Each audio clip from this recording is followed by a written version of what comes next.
Jersey area. But you can go to this website and read plenty of information. This one federal training program, 400% increase in foreign students graduating and working in STEM fields from 2008 to 2016. So in last 8 years, I mean more, you can say from 8 years, not now we are already in 2018, 400% increase in student. Okay, then going back to the same thing. See, some of them they had a first OPT STEM extension, then they went back to school, then they got further education, then they got second OPT. Oh, it is really, and then a lot of them do end up getting H-1B. And these are some of the visa categories we are talking about. There are many other visa categories too, where basically, and you can, you know, the point is when we publish the job numbers, oh, this many jobs created in STEM, this and that, we never make a distinction what percentage of those jobs actually went to US residents or US permanent residents and what percentage to foreign students or non-US resident, permanent resident or non-US citizens, because there are so many visa categories. Okay.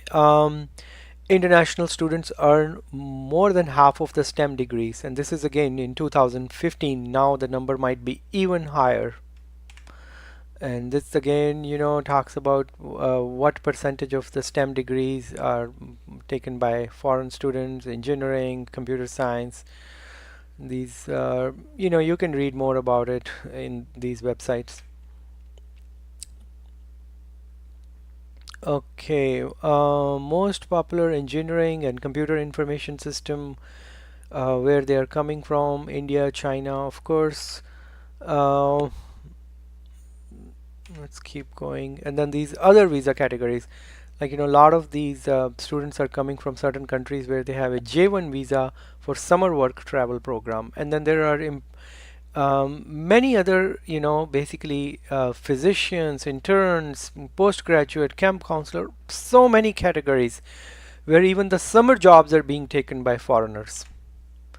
And this article talks about 5.5 million young Americans age 6 to 14 are not working or not in school, and a lot of this is actually getting blamed to J-1 visa, where it says every year 80 to 150,000 summer jobs are taken by foreign university students who are visiting during the summer work travel category of the J-1 visa program. And you can again, read more online. Okay, next, and then this is again their search engines, especially for J-1 jobs. This is another article I found that how H-1B, how employers actually save so much by hiring someone on H-1B, and a lot of the burden gets pushed onto employee. But the bottom line is that employers can, when they're writing the job descriptions, they can write it in like they want somebody very talented, all kinds of skills.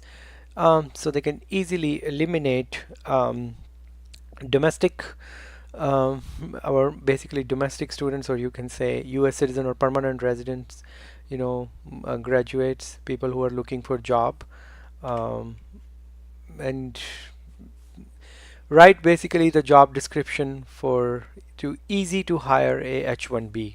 And you can again read more about it, how the taxation works, and uh, how employers are benefiting, federal government, they benefit because a lot of these people are working on 1099. And then there are companies actually who may be hiring some US residents or citizens, and then but then these employees are actually hiring, they're subcontracting the work to someone in India or other countries. So it's like, getting paid in US dollar but getting the work actually done in other countries. So a contractor can easily do that. I mean, I don't know how a lot of these companies basically they may have a small number of staff hired in US, and then these employees are actually outsourcing their work to India. Again, this is very convoluted, very hidden, and I don't know how to See, lot of websites you will find where you can get paid basically American salary, but you may be actually living in India or other country, and you might be working remotely from there.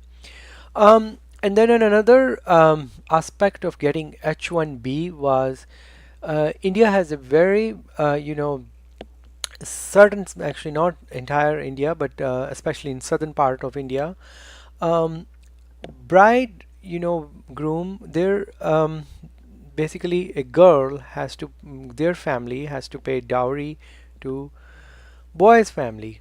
So the bridegroom actually gets dowry from the bride, and then this depends if someone is employed in US, so that's there is another very big incentive to get a work permit or OPT. So when these guys can go back to their home country like India, they can demand massive amount of dowry, and there are online dowry calculators which basically tell you if this what's your age, what type of education you have, your caste, how much dowry you can expect. And now some of these articles they're talking about that after President Trump talked about curtailing the H-1B program, the dowry values went down. So this is again all you know way the system gets abused. And again, this is going back to the same thing that we talked about earlier, that when we publish the population number, we probably are not including non-US citizens or non-US permanent residents, and then these all other visa categories, anchor babies, parachute baby, kids of H-1B, OPT, student visa, birth visa, tourist visa, they are able to send their kids to school for free.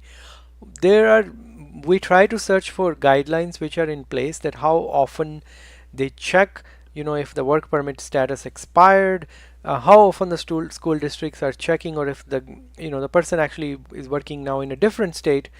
It's very vague, hidden, no clear guidelines.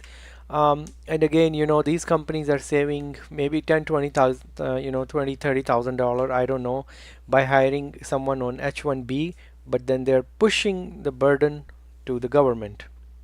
So we'll just stop here. Then we get to the next module.